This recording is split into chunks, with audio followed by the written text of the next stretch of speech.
Et vous avez écrit aussi sur Proudhon. Proudhon, il y a des lettres de lui dont on retrouve qu'il était, c'était pas le seul, hein, mais qu'il était antisémite. Bon. Non. Est-ce que vous considérez... Je voulais que je lise les lettres. Oui. Alors attendez, je vais les sortir parce que ça va prendre du temps. Parce que je vais les découvrir. Moi, j'ai lu l'œuvre complète. Comment? Non, mais ce sont des lettres qui n'ont pas été publiées dans les lettres. Donc, qui n'ont pas été publiées dans l'œuvre complète. Mais moi, j'ai l'œuvre complète et j'ai la correspondance. Laissez-moi, je vais terminer ma question et après je vais vous retrouver parce qu'évidemment, c'est important. Alors, sur Proudhon, ça se trouve effectivement dans les carnets de Proudhon, pas dans la correspondance. Les carnets de Proudhon, qui n'étaient pas destinés à être publiés.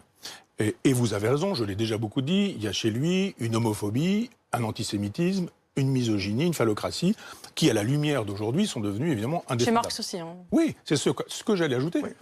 Pour répondre à je reviens au livre. Pour arriver à votre question, parce que vous avez raison, Eugénie. C'est-à-dire que tous les socialistes le sont parce qu'il y a eu un antisémitisme. Parce qu'ils sont anticapitalistes, anti-anglais. Voilà. Antisémitisme qui va avec l'anticapitalisme.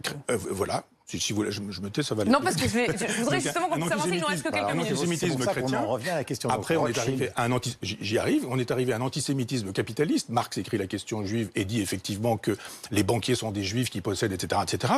À l'évidence, les catholiques leur ont interdit, tout interdit sauf l'usure. Bien évidemment, quand on vous laisse l'usure, vous devenez banquier et vous êtes doué dans ces questions-là. Il y a effectivement un antisémitisme dans le socialisme du 19e siècle et je le condamne. Et il est chez Proudhon et je défends Proudhon, mais je ne le défendrai pas là-dessus. On est d'accord.